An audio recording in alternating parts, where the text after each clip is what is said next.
Selamat datang para pendengar Family Business Indonesia Podcast dimanapun Anda berada. Seluruh bisnis profesional, bisnis owner, dan seluruh profesional yang bekerja di Family Business Indonesia. Kita kembali hadir di episode yang ditunggu-tunggu. Bersama saya, Ikrar, dan siapa bintang tamu kita malam ini? Nanti ya kita sharing. Nah, teman-teman semua, rekan-rekan family business owner di seluruh Indonesia, podcast yang membahas topik hangat seputar bekerja, berbisnis, berdampak. Saya ulang ya, hashtagnya keren banget nih. Bekerja, berbisnis, berdampak di family business. Setiap episodenya akan menggali pengalaman-pengalaman narasumber di seputar rahasia-rahasia dan tips berbisnis atau bekerja di family business. Narasumbernya siapa aja sih? Pastinya yang berkompeten dan punya pengalaman daging yang bisa kita ambil contoh dan dijadikan inspirasi. Podcast ini adalah program komunitas Family Business Indonesia. Lalu, untuk siapa ini podcastnya?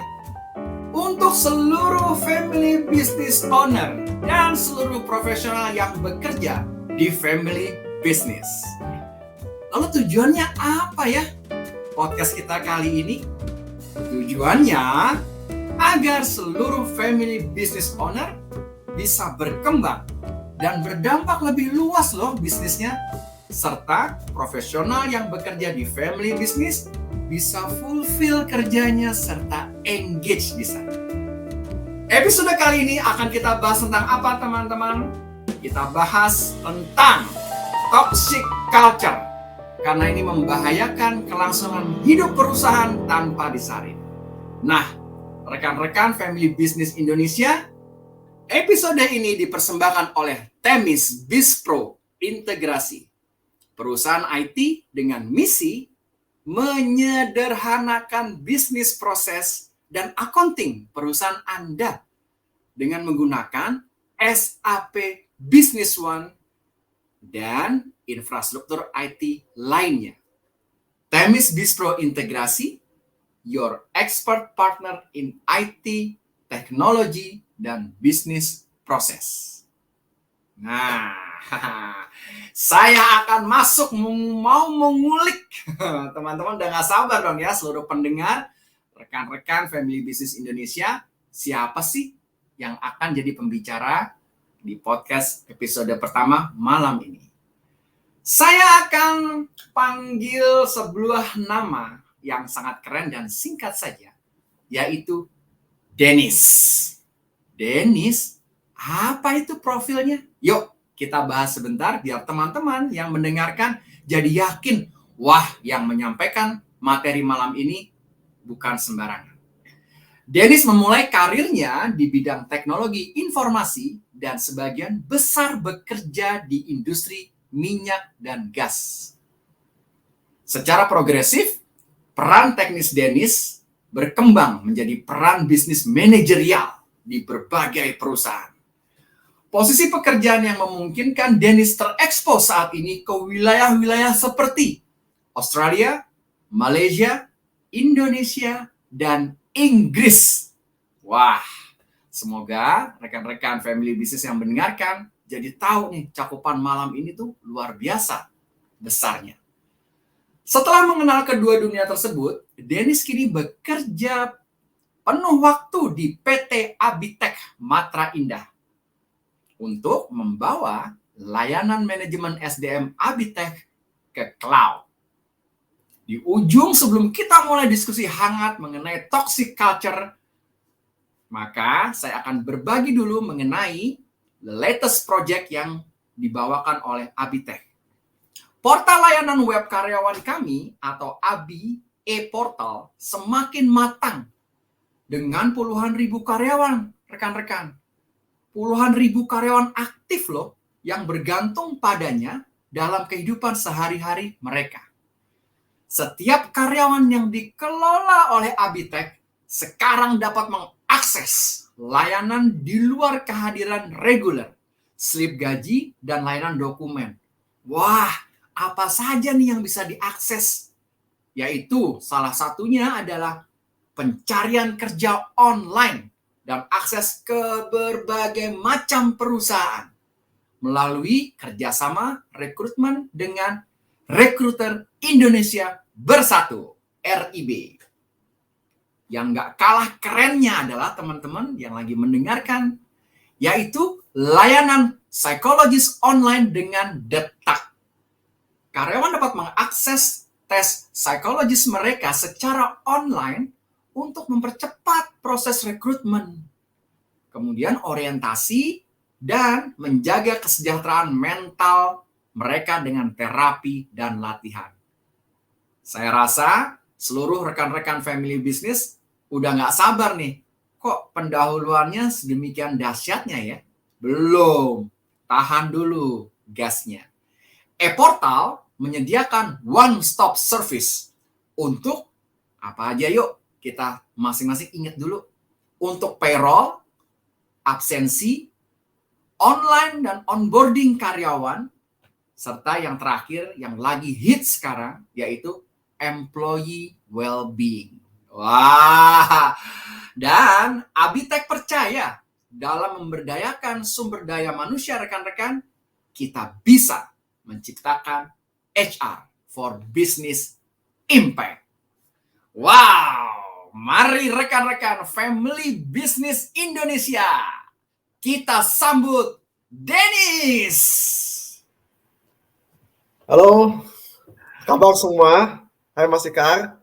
Halo Dennis, selamat datang ya di episode kita pertama yang akan seru-seruan untuk berbagi kepada seluruh karyawan dan pemilik bisnis Indonesia. Apa kabar? Wah, baik-baik Mas Ikar. Apa kabar di sana? Semua Di baik-baik? sini baik, semua sehat. Kita berdoa semoga COVID sudah akan hilang, bisnis kembali normal, karyawan kembali bahagia ya, Dennis. Wah, of course. Ya, pasti. Yes. Nah, teman-teman, ini adalah sosok yang tadi saya ceritakan, yang tadi sudah saya sampaikan, latest achievement dan CV beliau. Mari kita nggak usah tunggu lebih lama lagi, udah pada pengen denger kan materi daging apa nih yang akan kita persembahkan di episode pertama malam ini, yaitu cara menghilangkan budaya beracun atau toxic culture dalam bisnis keluarga. Yeay, mari kita langsung masuk ke diskusi yang pertama ya Dennis. Saya mau tanya-tanya dulu nih, biar seluruh pendengar podcast kita jadi ngerti apa sih yang sudah dan akan dilakukannya. Jadi dalam perusahaan, Dennis sudah membersihkan belum nih toxic culture di lingkungan kerja Anda? Wah, kalau ditanya itu jawabannya ya I hope so ya.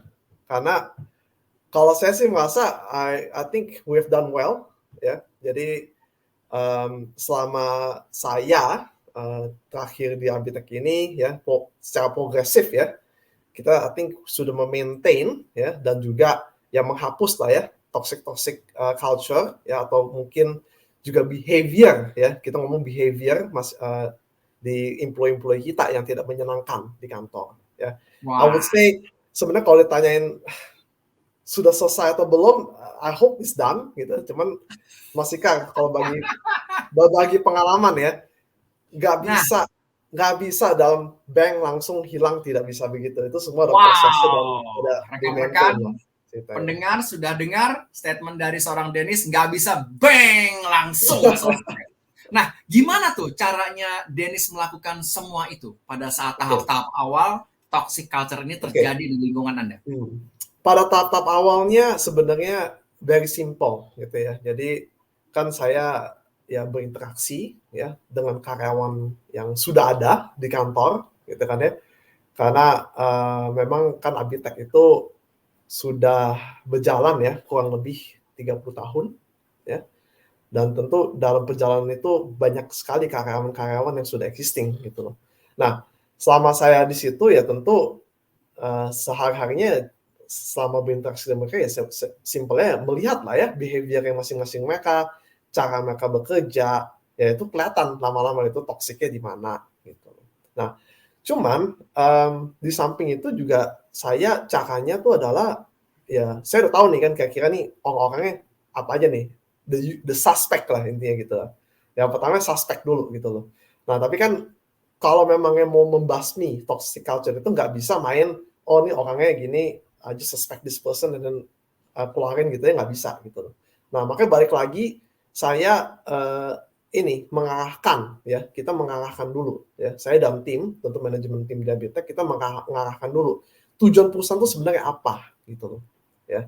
Nah, dari tujuan perusahaan yang kita ciptakan ya, tentu kita harus menuju itu semua bersama gitu ya. Nggak mungkin saya doang atau only a few employees. My principle is everybody needs to be on the same boat. Kita mau senang bareng, kita intinya kita menderita juga bareng, pokoknya ter-challenge juga harus bareng gitu loh Mas Ika. Jadi dari situ, dari memberikan mereka arahan, memberikan mereka new goals ya, yang perusahaan itu akan tuju ya untuk bersama, ya udah mulai kelihatan nih, ya kan? Yang mana-mana aja nih yang menghambat saya dan perusahaan ya untuk achieve that goal. Nah, yang menghambat itu kan along the process terlihat sendiri dan lama-lama kita elimination-nya juga jauh lebih mudah gitu. Seperti itu. Wah, saya dari tadi mendengarkan dan jutaan sekarang juga sedang mendengarkan nih bahwa tadi seorang Dennis menyampaikan yang pertama set dulu tujuannya yang jelas. Yes. Ya. Terus yang kedua yang tadi saya sempat dengar nih, teman-teman juga pada dengar, hambatan. Yes. Ini menarik nih. Bisa lebih digali nggak, Dennis? Yang dimaksud dengan hambatan itu biasanya seperti apa sih yang ditemuin dalam memperbaiki toxic culture di sebuah perusahaan? Jadi karena kita mau menuju certain goals ya, kalau orang itu kan yang membuat toxic culture kan karena manusianya ya. Jadi orang-orangnya itu kan we can see the behavior gitu. Apakah mereka mendukung goals dan tujuan perusahaan atau mereka di belakang malah menginfluence teman-teman yang baru atau teman-teman yang lain untuk mengikuti cara lama mereka atau untuk mengikuti behavior mereka yang salah. Nah, kan di situ kelihatan sekali. Berarti ada mencoba menghambat. Nah, kalau proses kita benar, SOP kita benar, mengidentifikasinya mudah. Karena kan masing-masing orang ada tanggung jawabnya masing-masing. Nah, di situ Mas Ika. Wah, rekan-rekan pendengar podcast malam ini ya, sudah kita dengar tadi kata kuncinya. Jadi ada orang-orang di perusahaan itu yang justru menjadi penghambat. Justru ada loh dari seorang Dennis mengatakan, nah kita gali lagi nih, apa sih tips-tipsnya seorang Dennis ya? Kalau sudah merasakan, menemukan Dennis, si A ini tipe yang penghambat, tipe yang selalu tidak mau berubah, selalu mencoba untuk melakukan cara-cara lama yang jelas sudah tidak efisien. Pertanyaan rekan-rekan semua yang lagi dengerin nih Dennis malam ini ataupun siang ini dimanapun Anda berada, ketika Anda harus melepaskan orang ini dari perusahaan itu, gimana caranya Dennis? Ya, balik lagi Mas Ika. Jadi pertama kan semua dari suspek dulu ya. Yang kedua langsung kalau semua proses sudah berjalan kita bisa langsung mengidentifikasi ya. Tentu kalau sudah diidentifikasi ya muncullah bukti-bukti yang kuat ya karena output dari hasil ya itu nggak bisa bohong, apalagi kita kalau zaman digital semua udah data driven gitu ya. It's very easy to tell gitu. Kita di kantor aja absensi pakai web application kan dari Abitech yang Abi itu web application-nya tuh langsung GPS aja connect. Wow. Mau absensi aja muka aja kelihatan dia lagi di mana gitu kan ya. Nah, dari situ datanya udah kelihatan gitu. Kemudian semua kerja udah by system in our platform in Abi gitu ya. Jadi kalau mereka bilang outputnya sekian ya kita bisa lihat semuanya gitu loh. Nah, jadi that is essentially that is how we do it gitu loh. Nah, kalau tips untuk istilahnya terminasi gitu ya. Tentu sudah ada bukti-bukti yang kuat itu ya kita proses ya secara prosedurnya kita saja gitu. Tentu sesuai inilah ya ketentuan-ketentuan industrial regulation yang berlaku gitu ya. That's how we do it gitu loh. Tapi kalau tipsnya itu adalah begitu sudah teridentifikasi ya dan ada bukti harus segera cepat-cepat kita action untuk agar orang tersebut bisa diselesaikan. Karena gini Mas Ikar, saya tahu kadang-kadang it's not an easy decision gitu ya. Apalagi karena kita kan saya selalu bilang gitu kalau di Abitek ya Mas Ikar ya. Kita selalu berpikir proses tuh dengan otak ya. Tapi kita melayani dengan hati. Ya, karena we are service company. Ya, kadang-kadang ada yang nggak tega gitu kan ya atau gimana. Cuman the thing is balik lagi ke tujuan perusahaan gitu loh. Kalau memang orang ini sudah menghambat tujuan kita bersama, kenapa harus nunggu? Ujung-ujungnya it's not gonna work gitu loh. So why wait? Gitu. Justru karena nunggu malah merusak yang lainnya. Bahkan nanti yang resikonya di segi bisnis makin besar kan. So, makin banyak hal yang terhambat, malah goals kita bersama tidak tercapai.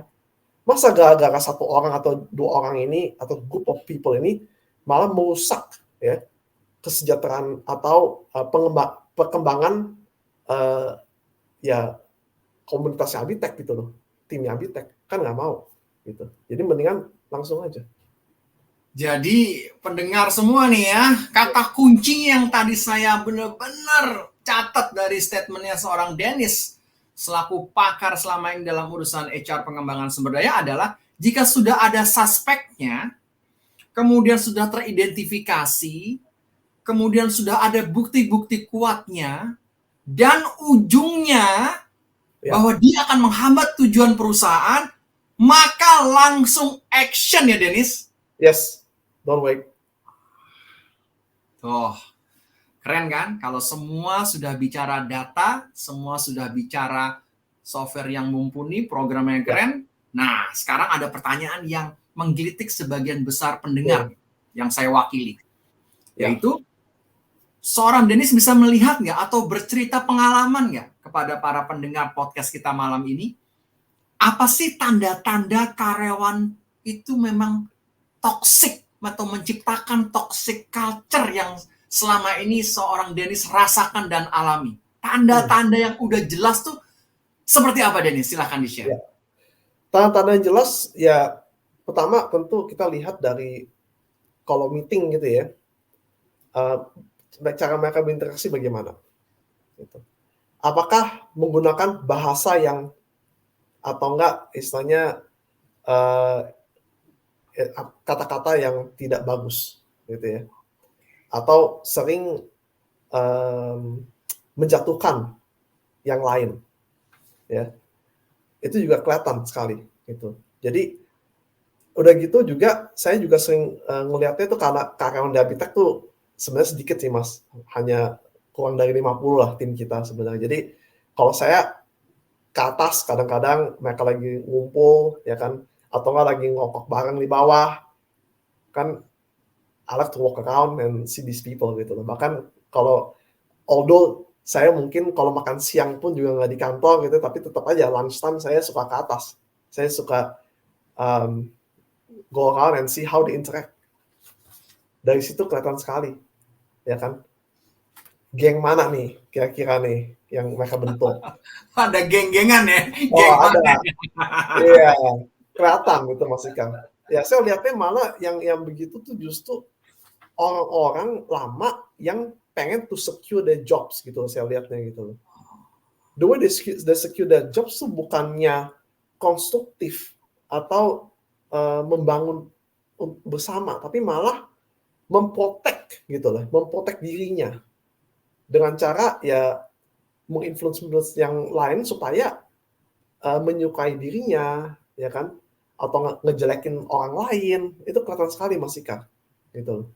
Jadi personal interest-nya akan terlihat di situ.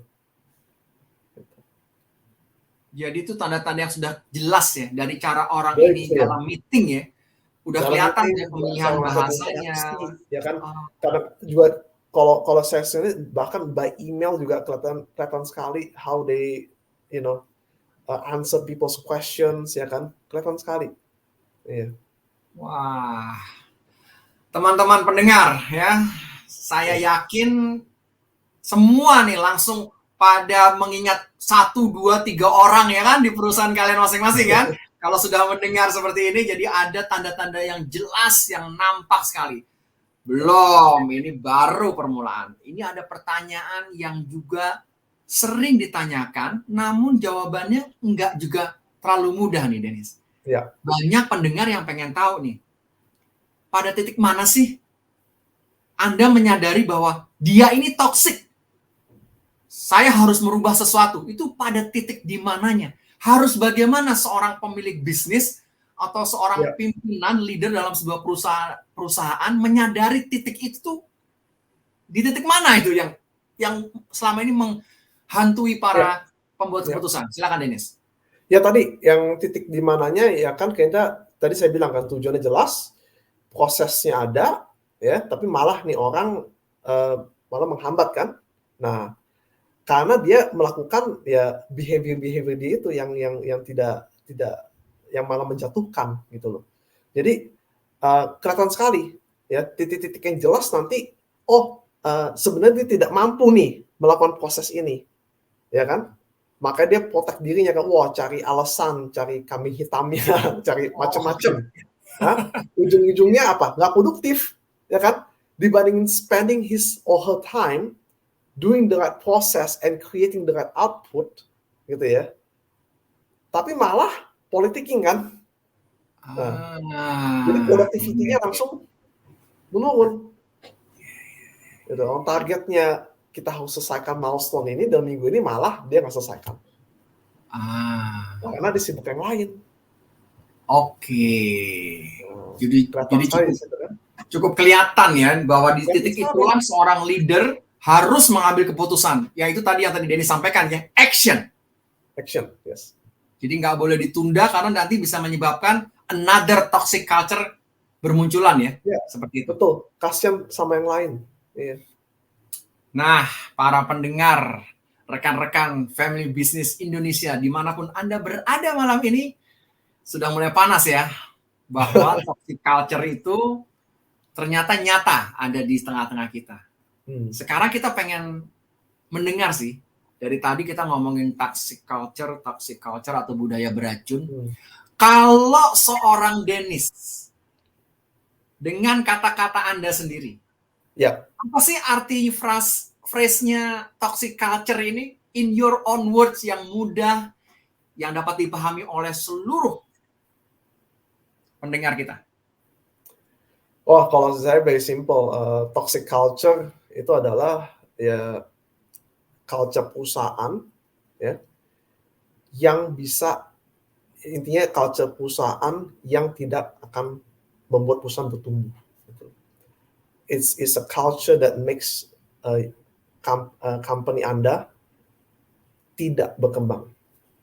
Ya. Jadi the moment kalian ada ya company ini ya mindsetnya kan kalau secara individual kita namanya itu ada growth mindset gitu ya. Tapi begitu kalau bagi saya dari simple itu yang toxic culture ini tuh adalah your company mindsetnya itu nggak ada growth-nya. Itu sih, to put it simply like that. Gitu. Wow. Dari semua yang tadinya kita berusaha untuk mendefinisikannya dengan ribet, ternyata hanya dengan kata-kata culture perusahaan tidak akan pernah bisa berkembang kalau ada toxic culture-nya. Jadi sesederhana itu ya, menggambarkan toxic culture. Yes, that means orang-orang di dalamnya tidak memiliki growth mindset. Growth mindset, oke. Nah, pendengar, ini kita baru ngegas di gigi 2 nih, belum sampai gigi-gigi yang lainnya. Atau kalau pakai Matic nih baru kecepatan RPM-nya 3.000 nih, belum sampai 6.000. Kalau menurut seorang Dennis, toxic culture itu spesifik ada di salah satu sektor industri atau memang kebanyakan industri ada? Atau bagaimana menurut pandangan seorang Dennis? Kalau saya sih belum pengalaman di semua industri ya, Mas Ikar ya. Tapi kalau di industri yang sudah saya alami, hampir semuanya ada. Apalagi industri-industri yang istilahnya ya kompetitor belum banyak, ya, yang masih membuat zona nyaman. Menarik ya, ada statement industri-industri yang masih membuat zona nyaman Yes. dan kompetitornya belum banyak. Jadi ini pendengar nih Jadi akhirnya, they feel, waduh, saya termasuk ini nggak nih industrinya gitu ya? nah, Jadi kalau kompetitornya sudah banyak, itu kebanyakan memang zonanya jadi nggak nyaman ya. yes, otomatis environment-nya akan lebih dynamic, ya, and things just fly. Baik. Jadi kata Ngegas kunci maksudnya. nih, ya, kata kunci sederhana nih teman-teman. Semua pendengar rekan-rekan family business di podcast kita malam ini Ya. atau siang ini dimanapun Anda berada, bahwa jika perusahaan sudah melihat toxic culture tidak memandang industrinya atau sektornya ya. Yang selama ini yang mudah dilihat adalah jika competition belum banyak. Disitulah salah satunya ya. Jadi orang nyaman, orang tidak merasa ini penting. Wah, kita sebelum break dulu nih, tapi saya mau satu pertanyaan di ujung terakhir dulu sebelum kita lanjut ke sesi kedua. Karena pertanyaan ini dari tadi saya coba rangkum beberapa hal. Menurut seorang Dennis, kenapa sih masalah toxic culture ini dirasa sangat penting banget?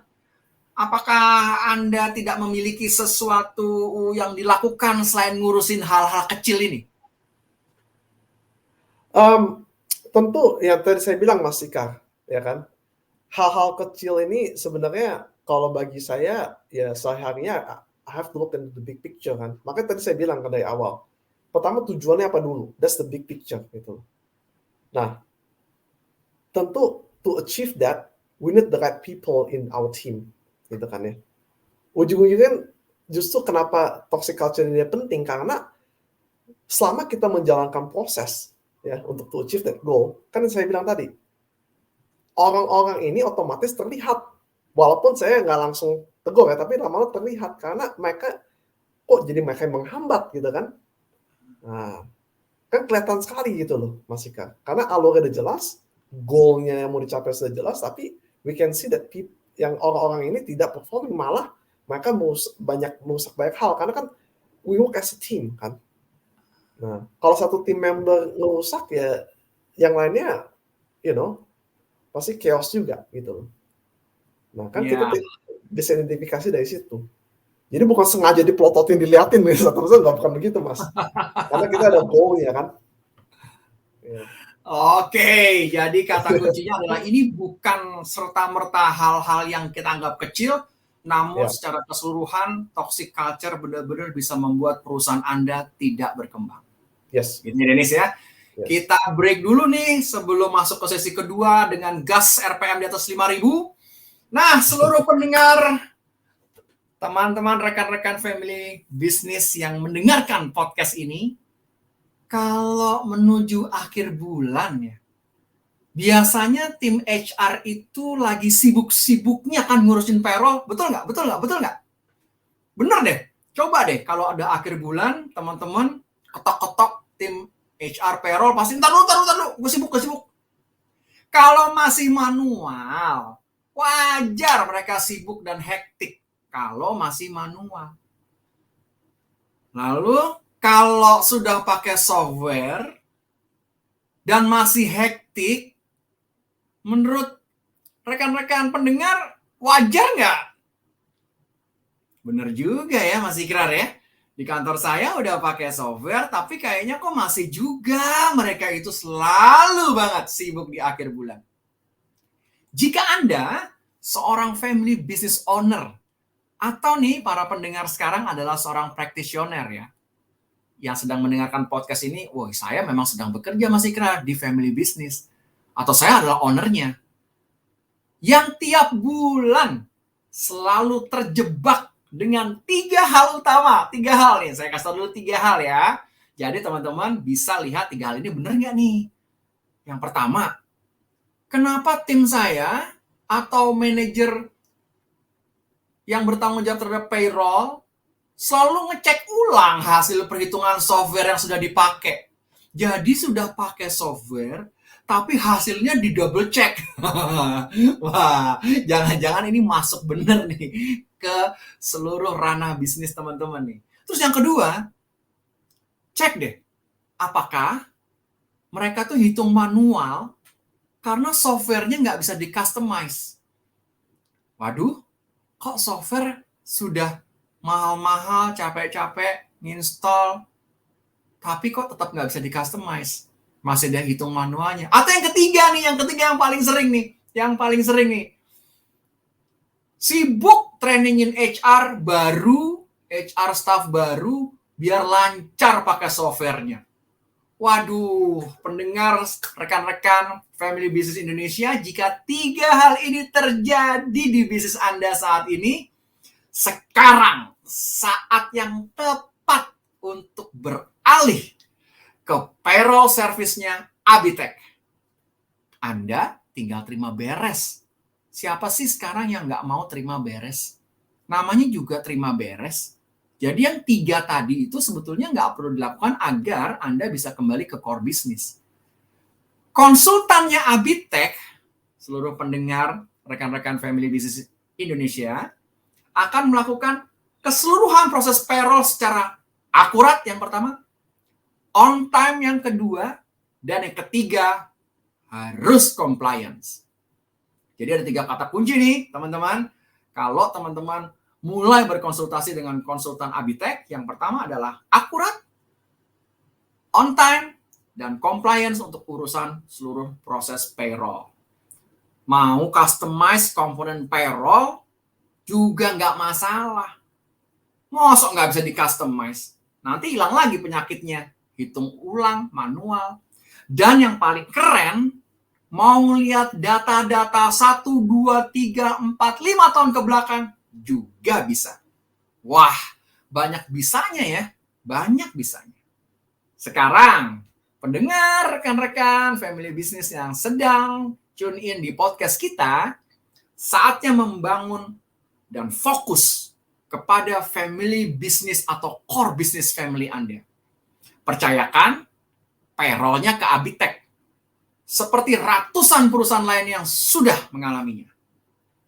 Jangan lupa segera visit website Abitek di abitek.co.id untuk mendapatkan bantuan lengkap seputar payroll. Yuk kita masuk lagi ke diskusi yang tahap kedua. Wow. Ini sudah banyak sekali nih teman-teman, rekan-rekan family business Dennis yang bertanya-tanya, yang sudah pengen jump in, pengen mengajukan pertanyaan. Saya tahan dulu. Saya tahan dulu. Oke, kita masuk ke gigi 3, kita mau ngebut ke RPM di atas 5.000. Dennis, tadi kan di sesi pertama kita sudah membahas tentang suspek, kemudian harus diidentifikasi, ada bukti-bukti kuat, kemudian langsung aksi, kemudian toxic culture itu simpelnya adalah perusahaan Anda nggak akan pernah bisa berkembang loh kalau toxic culture-nya ada. Lalu tadi saya senang nih tadi mendengar statement dari seorang Dennis, yaitu berpikir dengan otak, melayani dengan hati. Wah, itu keren banget. Itu quote yang sangat keren lah pokoknya ya, kekinian sekali dan itu sangat dalam. Saya mau langsung jump in ke pertanyaan lanjutan yang sering banget nih pendengar-pendengar kita ingin dapat klarifikasinya. Oke ya, siap-siap ya. Gas kencang, kita masuk ke sesi kedua. Masih dengan topik yang dari tadi kita bahas, yaitu bagaimana menghilangkan budaya beracun atau toxic culture dalam bisnis keluarga. Dennis, menurut Dennis ya, kalau toxic itu dibiarkan, maka akan berdampak langsungnya itu jangka panjang atau jangka pendek, atau bagaimana kalau toxic culture ini sengaja dibiarkan oleh owner, atasan, dengan alasan misalnya kemanusiaan. Silakan Dennis. Ya, wah ini menarik Mas Ika ya. Kalau saya sebenarnya like I said before ya, saya sukanya set the company goals ya, tujuannya mau apa, gitu kan. Begitu ada yang menghambat langsung actionnya ya kita langsung selesaikan saja gitu loh Mas. Dibandingin nunggu lama-lama gitu ya. Cuman kalau ditanya impact-nya,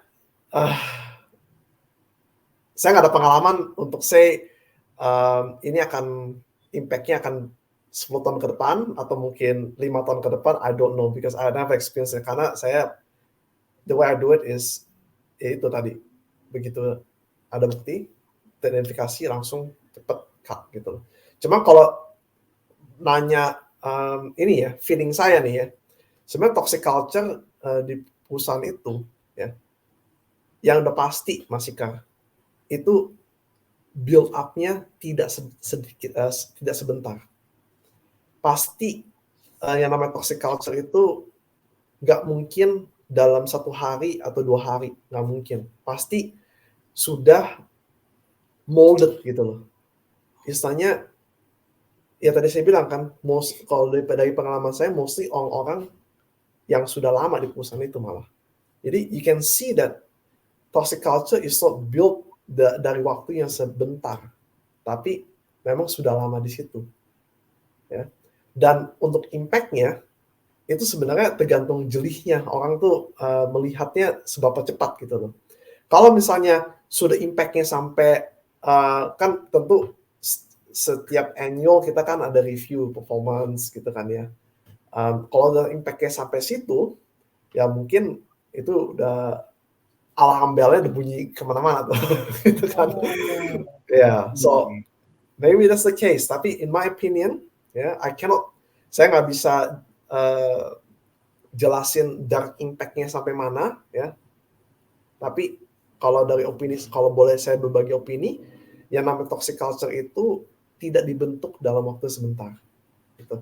Jadi what I'm trying to say is, jadi sebenarnya tuh business owners, ya, petinggi-petinggi, sebenarnya banyak waktu, ya. I mean, the period of many years itu kan banyak waktu yang mereka bisa gunakan dari apa maksudnya periodenya tidak sebentar gitu ya, mereka bisa lihat apakah ada toxic culture atau tidak. Wow, dari tahap tadi yang diskusi pertama, sesi pertama, ini saya mendengar terus bahwa ternyata hampir sebagian besar itu didominasi oleh orang-orang yang terlalu lama dan terlalu nyaman di perusahaan ya. Jadi kata kunci itu dulu ya. Yes. Nah sekarang pertanyaan lanjutannya yang menggelitik, lalu bagaimana nih kalau ada darah segar, masuk talent-talent baru yang punya ambisi, punya visi berbeda, cara dibesarkan berbeda. Itu rahasia terbaiknya apa diadu dengan yang lama-lama ini atau yang lama-lama benar-benar harus diselesaikan dulu agar tidak meracuni? Bagaimana pandangan seorang Dennis melihat? Mas Ika, kalau kayak gitu, bukan diaduin Mas, tapi otomatis pasti sudah teradu. Otomatis ya? Otomatis lah, karena kan orang yang lama saya bilang tadi, mereka maunya nyaman, ya kan?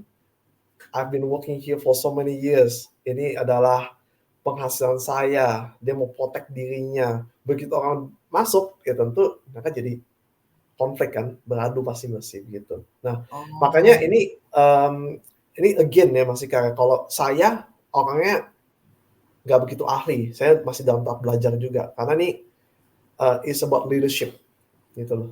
Kalau bagi saya, leadership itu bukan satu hal yang ada, misalnya ada tips-tipsnya lah, nggak ada. Itu semua is a learning curve gitu loh. Karena situasi di masing-masing perusahaan, bahkan di situasi di perusahaan saya tiap hari itu pasti berbeda gitu loh, dan orang-orang semua berbeda. Jadi is how you see, yang tadi saya bilang itu, karena mereka waktu di meeting, waktu even di email, you can see the interaction gitu kan ya. Jadi kalau memangnya sudah interaksi yang nggak sehat ya, dan again goalnya perusahaan nggak akan dicapai, ya kita tahu dong siapa yang benar siapa yang salah. Oke, jadi nggak ada yang abu-abu ya kalau udah kayak gitu Nggak ya, ada Dennis. abu-abu. Udah Nggak ada kelihatan abu. banget di situ. Nah, itu Wah, ini menarik nih. tugasnya seorang leader, seorang manajer harus jeli melihat itu. Ini kalau ada soundtrack yang serem-serem nih, saya minta diputerin nih karena pertanyaan berikutnya serem nih. Pertanyaan berikutnya adalah, ya ini yang banyak dirasakan oleh Ya, second layer-nya owner dalam bisnis keluarga, ya. yaitu siapa yang perlu disalahkan dan atau bertanggung jawab, Dennis, terhadap toxic culture ini? Apakah bosnya, Mhm. manajernya, atau staffnya, atau foundernya? Gimana pandangan Dennis? Ini pertanyaan yang silakan Dennis. Kalau menurut saya Mas Ika, ya, itu semua baik lagi tadi saya bilang kan itu masalah leadership. Ya, jadi kalau my opinion, ya, is always the management.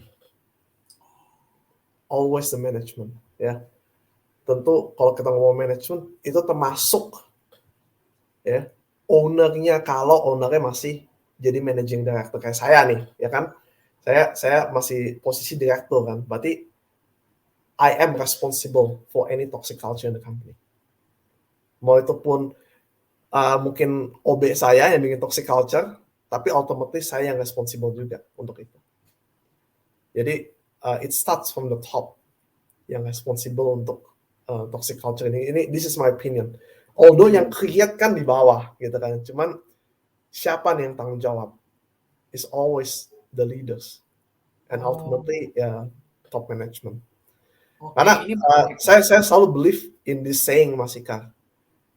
Kalau bahasa Inggris itu fish always rot from the head. Ya. Jadi kalau diterjemahin ikan tuh selalu busuk dari kepalanya. Nggak pernah dari buntutnya. Gitu. Wah, ya gue udah bilang kan RPM-nya belum tembus 6.000 nih, udah 5.100 nih ya. Jadi kita semua pendengar malam ini di podcast episode pertama langsung bisa merasakan bahwa manajemen lah yang harusnya bertanggung jawab. Karena seperti tadi Dennis sampaikan nih, menarik loh dia sampaikannya. Ya. Di-create di bawah, namun yang bisa menghentikan bukan yang di bawah. Begitu kira-kira gitu ya Dennis ya. Yang menghentikannya dan yang melihatnya yang di atas. Nah, ini menarik ini. Jadi teman-teman, semua pendengar podcast kita malam ini, kalau Anda sudah tahu ada toxic culture di perusahaan Anda, dan Anda adalah bagian dari manajemen itu, silahkan konsultasikan deh ke Abitek. Tanya-tanya ke Dennis. Gimana caranya nih? Cara paling ini bukan konsultasi HR lagi ya. Konsultasinya. Oke. Manajemen. Nah, gimana? Nah, ini bagus nih. Jadi kalau menurut seorang Dennis, tadi disampaikan bahwa manajemen adalah yang bertanggung jawab terhadap toxic dulu untuk diselesaikan. Walaupun di-create dari bawah, malah tadi ada quote yang sangat saya catat, yaitu ikan nggak pernah busuk dari ekornya. Ya, seluruh pendengar yang suka makan ikan, yuk jangan ragu-ragu ya, besok kalau weekend dibuktikan tuh, ikannya jangan lo masak, lihat. Oke, Dennis. Menurut Anda, mengapa seseorang yang bertitle manager atau pemilik, dia merasa baik-baik saja, dia merasa bahwa itu adalah privilege saya menormalkan budaya beracun yang terjadi di perusahaan mereka, walaupun mereka tahu secara visual, secara angka ada sesuatu yang tidak benar. Gimana menurut pandangan Dennis terhadap very simple Mas Ika. Kan tadi saya udah bilang juga ya, bahwa toxic culture ini tidak terbentuk dalam waktu yang sebentar. Ya kan? Jadi, dan terlebihnya berarti kan kalau nggak sebentar, berarti orang-orang yang membuat toxic culture ini sudah lama dong di perusahaan itu. Ya, jadi,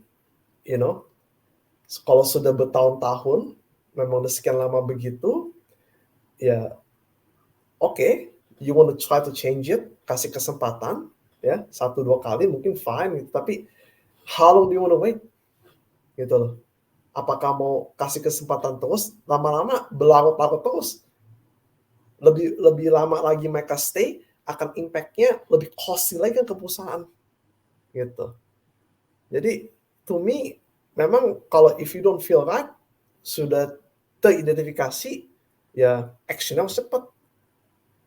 Gitu sih, Mas. Nah, saya jadi inget nih, cerita dulu nih, sebuah pengalaman nyata.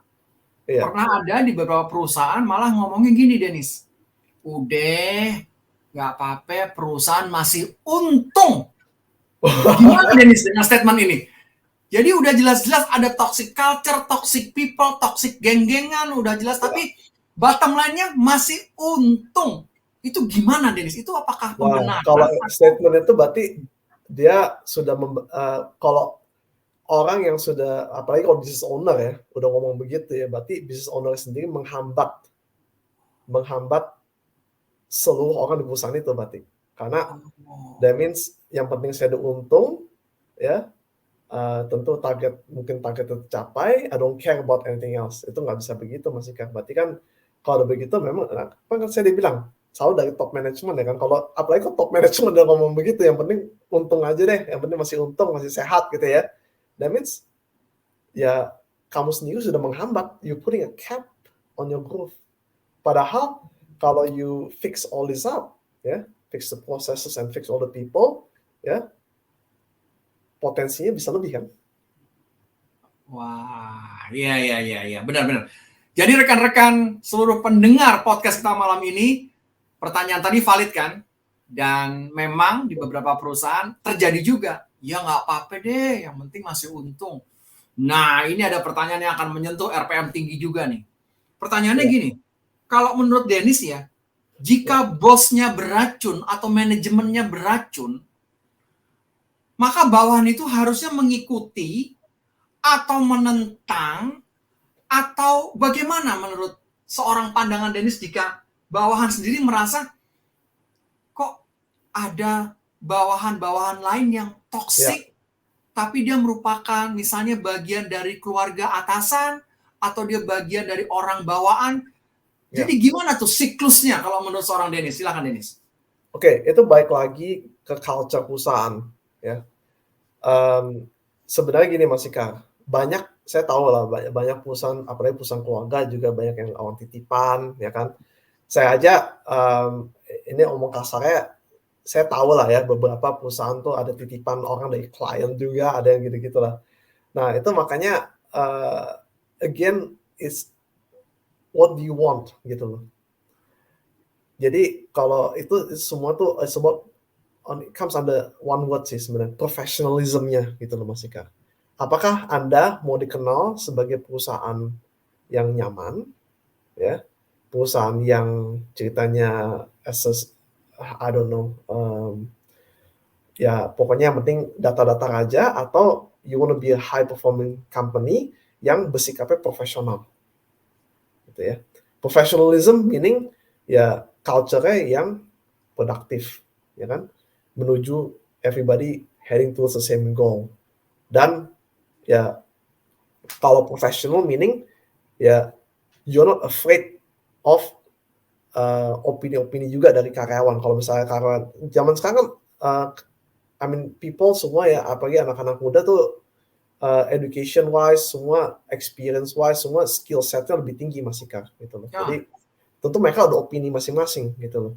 Nah kalau misalnya again balik lagi ke leadership ya kan, kalau seorang leader ya bos yang toxic ya mereka nggak mungkin bisa menerima masukan dari bawahan dia, yang dimana bawahan dia tuh pengen maju gitu loh, malah dia menghambat bawahannya ya suruh ngikutin dia.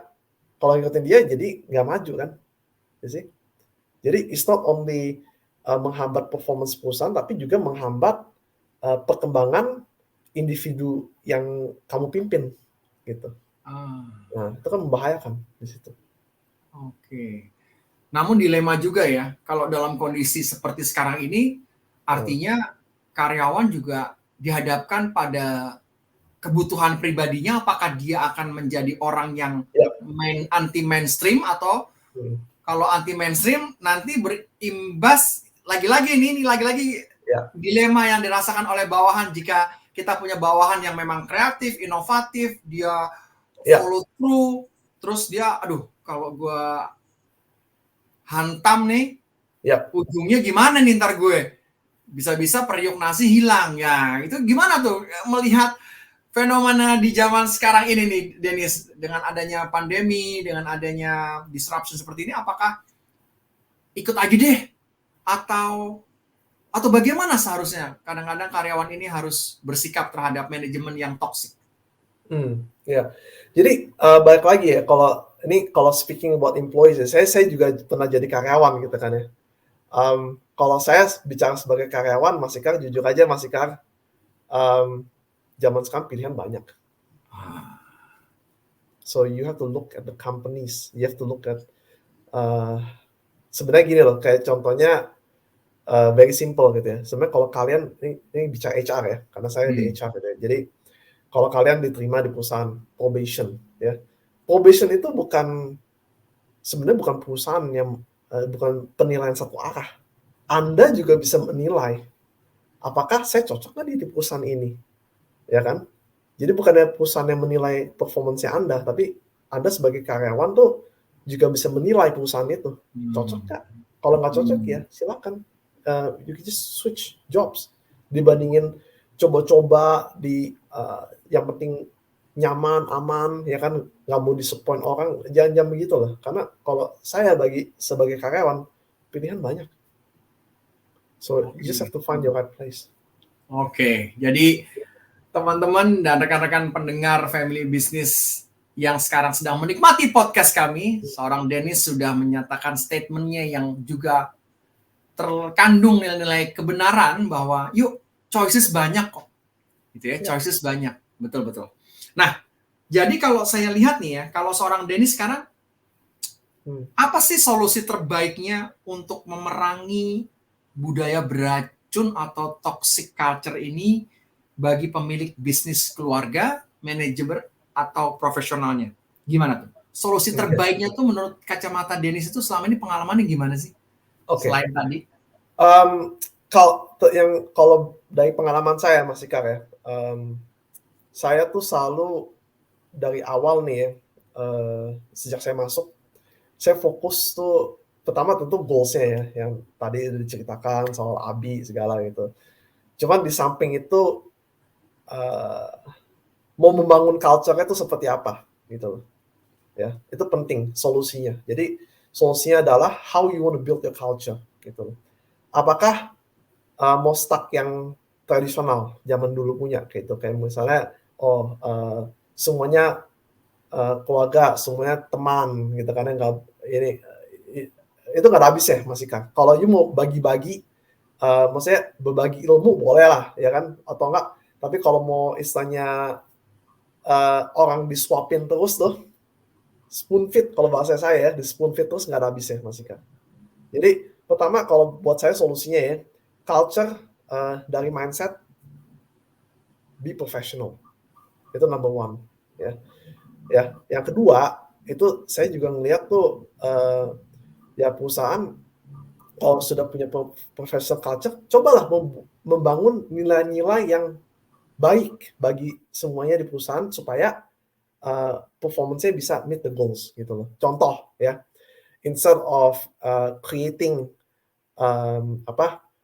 mungkin togetherness atau kebersamaan dengan cara entertain atau apa gitu kan, start building mungkin learning culture gitu, learning culture di perusahaan. Learning culture very easy to build in the company. Mulai dari hal-hal yang mudah dulu, ya kan? Kalau kayak saya kan di bagian service gitu Mas Ikar ya, jadi ada project kan, banyak project gitu kan. Ayolah, masing-masing project team sharing, berbagi pengalaman mereka. Ya, problem-problem apa yang ada di project A, mungkin siapa tahu tim yang di project B bisa benefit out of that. Itu one thing. Kedua, yang bisa membuild culture itu ini mungkin ngadain training, Mas. Gitu kan, dikasih pelatihan gitu. As a simple, kalau di perusahaan saya driver aja, saya training untuk defensive driving, otomatis mereka berbaur juga dengan driver-driver di tempat lain. See, you creating culture yang dimana tuh konstruktif bagi perusahaan gitu loh. Nah, jadi number one tentu be professional, dan kedua bikin culture yang konstruktif ya, seperti learning culture yang ada, terus kemudian juga membuat nilai-nilai itu loh Mas Ika. Impact-nya tuh apa sih sebagai your company tuh impact-nya tuh apa gitu loh. Apakah impact-nya just to make money, atau ada suatu value yang kalian create bagi masyarakat atau even nationwide gitu. So itu yang mesti dibangun, dibandingkan ya tadi saya bilang spoon feeding terus kan ceritanya, nggak ada habisnya. Iya. Kalau kita bangun itu semua challenge bareng, ya kita maju bareng. Jadi memang membangun culture perusahaan nih, kalau saya sering dengar ya, berbagai macam perusahaan tuh sering juga tuh Dennis. Misalnya ada talent baru masuk, terus nggak diajarin apa-apa, nggak ditrainingin, nggak dibenamkan culture perusahaan. Jadi itu sehat atau itu justru berbahaya ya bagi culture perusahaan yang sedang, karena kan dia bawa dari luar kan, culture yang dia yakini gitu. Ya. Kalau di Abitek, Mas, honestly pengalaman saya di Abitek ya, Abitek sih nggak ada formal training gitu ya, untuk kan biasanya kan ada induction ya kalau perusahaan besar gitu kan ya, ada induction di trainingin culture-nya. Kalau di Abitek sih nggak ada sih. Cuman tapi kalau di Abitek tuh karena kita tadi saya bilang is less than 50 people in the company gitu ya, tentu kita bisa melakukan buddy system gitu loh. Buddy system meaning ya kamu kan diterima sebagai admin atau sebagai clerical baru ya kan, ya seorang leadernya ya, project manajernya harus memastikan bahwa orang-orang yang sudah senior atau mungkin yang sudah existing ya membimbing mereka gitu kan, dipastikan. Jadi mereka ada yang dampingin, lama-lama kan mereka terbaur sendiri gitu loh. Udah gitu kalau misalnya ada aktivitas kantor, mereka diajak gitu kan ya, supaya semua bisa terlibat. The more they involved, the more ya mereka akan melekat gitu Mas ya. Seperti itu sih Mas ya. Jadi again itu tergantung leader ya, bagaimana to jadi mentornya juga, dan juga memastikan bahwa staff-staff yang lain mendukung dia gitu. Nah, kata kunci itu bagaimana memastikan staff-staff lain mendukung. Dan tadi para pendengar juga sudah menangkap ya, ada istilah dari seorang Dennis, ada yaitu pendampingan atau ada best buddy-nya di perusahaan. Ini bagus sekali ya, salah satu yang cara cepat ya Dennis ya untuk mengadopsi. Ya itu bisa karena I got less than 50 people gitu kan, jadi masih enak gitu loh, masih terlihat small team. Oke. Wah, ini RPM sudah hampir benar-benar di puncaknya nih ya. Jadi kita sudah mendengar dari tadi seorang Dennis mengatakan bahwa toxic culture ini tidak di-build up sekejap dan merupakan tugas dan fungsi manajemen yang di atasnya yang harusnya mampu menghentikan, karena walaupun di-create di bawah, namun yang di bawah tidak pernah akan sampai pada level bisa menghentikan kecuali yang di atasnya bergerak ya Dennis ya. Ini salah satu juga kata kunci yang kita bisa dapat dari podcast kita malam ini. Nah, pertanyaan yang terakhir nih Dennis, yang juga akhirnya banyak menghantui para profesional dan family business dimanapun yang sedang mendengarkan malam ini adalah haruskah orang menggunakan kebijakan SDM sebagai alat untuk memerangi budaya beracun? Nah loh, dan ini ujungnya nih ya. Jadi akhirnya perlu nggak sih kita tuh membuat kebijakan SDM agar benar-benar bisa memerangi budaya beracun? Aduh, Mas Ika. Gimana nih? Ya. Waduh, ini pertanyaannya paling susah ini.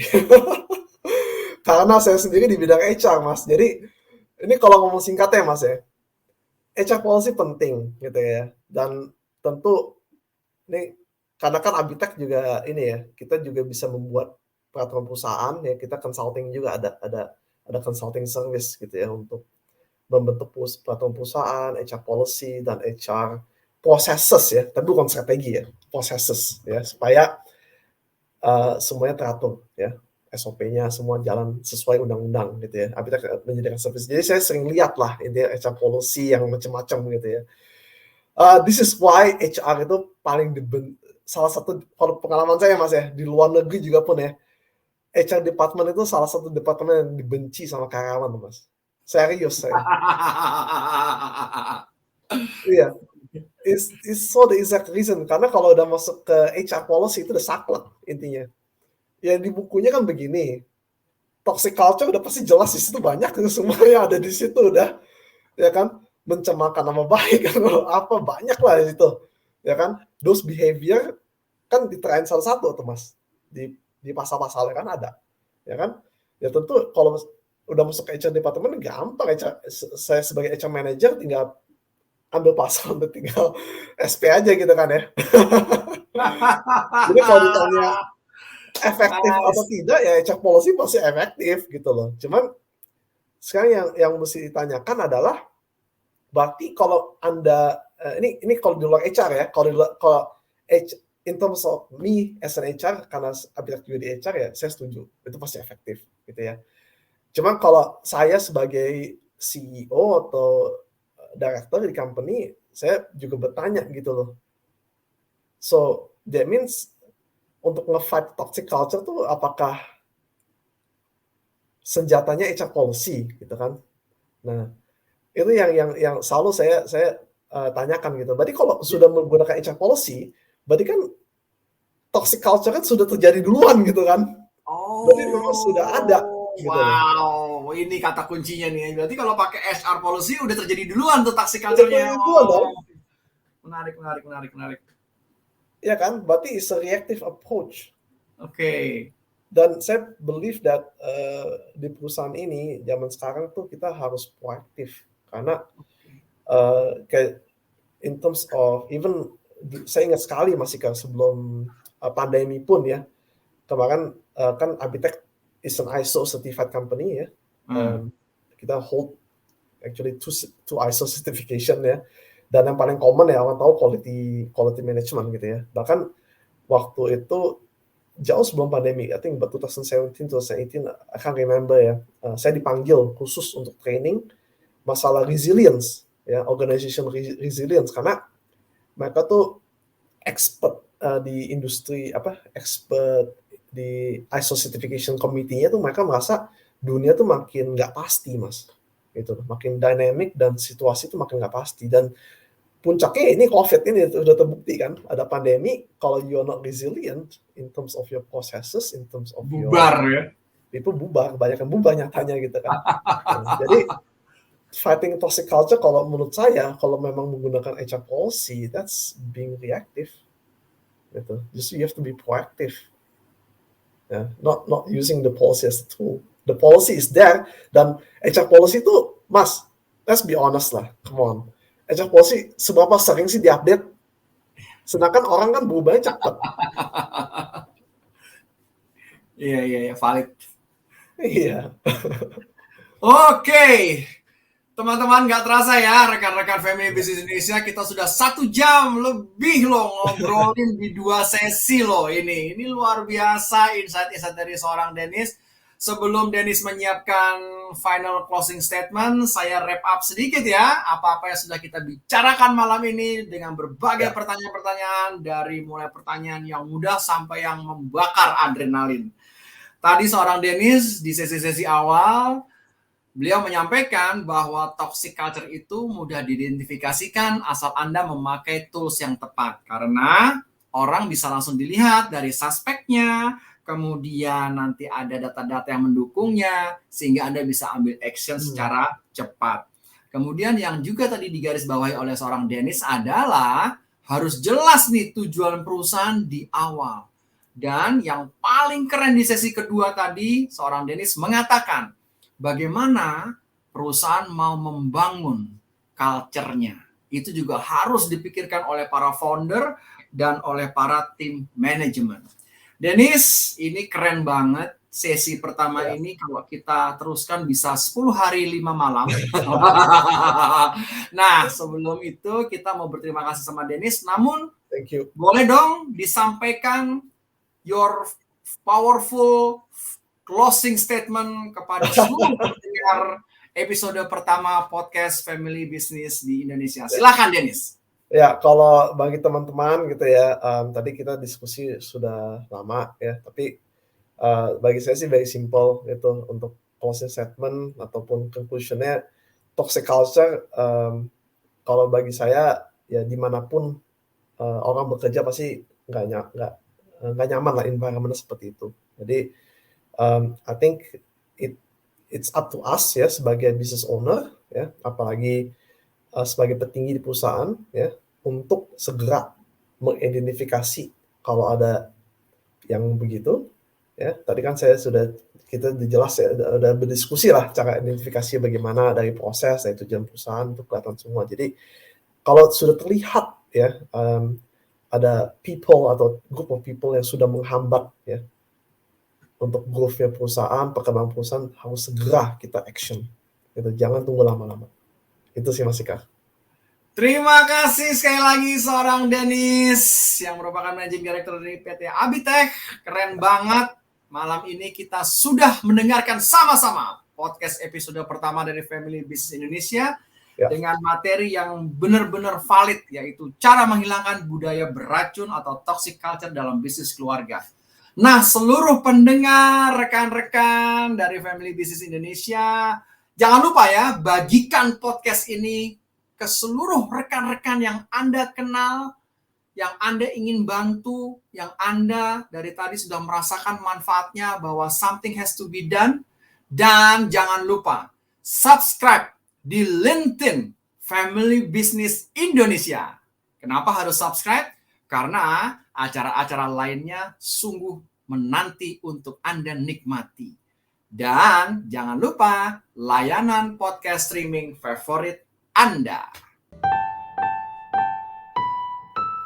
Nah, rekan-rekan, banyak pertanyaan yang selama ini mampir, yaitu pertanyaan-pertanyaan yang menggelantungi kita semua dalam dunia bisnis. Terutama tentang berapa lama sih yang dibutuhkan untuk tutup buku akuntansi. Wow, Mas Ikrar, ini valid banget loh. Di kantor saya, kalau udah urusan akhir bulan, kalau udah urusan hitung-hitungan antara operation, sales, kemudian finance, nggak pernah klop loh. Apa lebih dari 3 hari? Banyak yang udah 4-5 hari, Mas Ikrar. Atau jangan-jangan ada yang salah dari sistem pencatatan akuntansi yang ada. Atau bahkan ada yang salah dengan kesehatan finansial perusahaan Anda yang belum Anda ketahui. Di Themis BizPro, 98% klien punya financial statement jauh lebih sehat. Dan 100% klien kami punya closing accounting book lebih cepat dibandingkan sebelum konsultasi. Sehingga reliabilitas keuangan Anda menjadi nilai lebih perusahaan. Keren kan? Jadi sudah lebih cepat, reliabilitas keuangannya menjadi nilai lebih perusahaan. Konsultasikan deh teman-teman, pendengar semua, rekan-rekan dari Family Business, dimanapun Anda berada mendengarkan podcast ini, segera kunjungi themisbizpro.com. Nah, kita sampai di ujung episode pertama malam ini. Sampai jumpa di episode selanjutnya hanya di Family Business Indonesia Podcast. Sampai bertemu kembali. Podcast ini diproduksi oleh Orca Strategic Marketing, marketing agency untuk perusahaan B2B.